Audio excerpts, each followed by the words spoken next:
नमस्कार, मी सुशांत मोरे, माहिती अधिकार कार्यकर्ता, सातारा जिल्ह्यातील जिल्हा नियोजन समितीमधून सातारा वन विभागाला दरवर्षी मृदू जलसंधारणाच्या कामाखाली अनेक रुपयाचा निधी दिला जातो।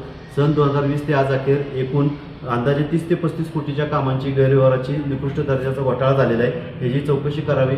संबंधित ठेकेदार आहेत, त्यांचे लायसन रिन्यू नसताना त्यांच्या नावावरती कामं घेतली गेलेली आहेत। सदरचे ठेकेदार हे कर्नाटक राज्यातील आहे। महाराष्ट्रातील युवक जे आहेत, सुशिक्षित अभियंते आहेत, त्यांना कामं न देता फॉरेस्टचे अधिकारी त्यांच्या मर्जीतल्या कर्नाटक येथील ठेकेदारांना हाताशी धरून खड्डे खणणे, त्याचबरोबर मृदू जलसंधारणाचे टँक बांधणे, त्याचबरोबर माती बंधारा बांधणे, गॅबिन बंधारा बांधणे अशी जलसंधारणाची कामं केली जातात। जिल्हा नियोजन समितीतून हा निधी येतो, मात्र प्रत्यक्षात कागदावरच हे बंधारे होत आहेत।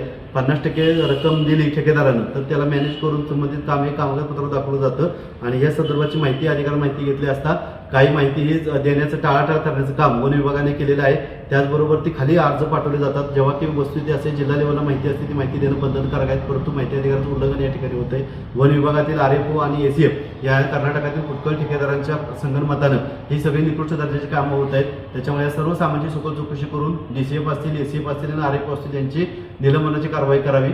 त्याचबरोबर ती दुसरा विषय असा आहे की 2020 पासून आज अखेर सातारा जिल्ह्यातील 1,500 हेक्टरपेक्षा जास्त वन जमिनीवर एकूण 12 लाख झाडे लावली, परंतु ही झाडं जिवंत ठेवण्यासाठी, पाणी घालण्यासाठी त्याला जो निधी येतो शासनाचा, त्या शासनाच्या निधीमध्ये सुद्धा घोटाळा झालेला आहे। कारण प्रत्यक्षात 70% पेक्षा कमी झाडं ही जिवंत आहेत। सन 2021-22 या सालामध्ये वाई तालुक्यातील चांदक, शेलारवाडी, कोंडावळे, खंडाळा तालुक्यातील पाडळी, मिरजे, पळशी, मळियावाडी आणि सांगवी आणि कोरेगाव तालुक्यातील रेवडी, नागझरी, खटाव तालुक्यातील गारडेवाडी, डांबेवाडी, पेडगाव व गुरसाळे, मान तालुक्यातील मोगराळे, वरपुटे, मरवडी, पाटण तालुक्यातील सळवे, सातारा तालुक्यातील पळसावडी या ठिकाणी 80% पेक्षा कमी रोपे जिवंत आहेत। व सन 2020 या वर्षात खटाव तालुक्यातील रेवलकरवाडी, पांगरखेल, जावली तालुक्यातील काळोशी येथे लावलेल्या रोपांपैकी 70% पेक्षा कमी रोपे जिवंत असल्याची माहिती मिळते आणि सदरची माहिती वन विभागाच्या पोर्टलवरून काही तालुक्याच्या RFO कार्यालयावरून घेतलेली आहे। आणि असं असताना या सर्व जिवंत रोपांसाठी आलेल्या शासनाचा निधी लुबाडण्याचं काम हे DCF, ACF आणि RFO हे करतायत। त्यामुळे या सर्व कामांची सखोल चौकशी करा, ठेकेदारांना काळ्यादी टाका। अधिकारी जर या दोषी आढळले तत्कालीन सर्व 2020 पासून आज अखेर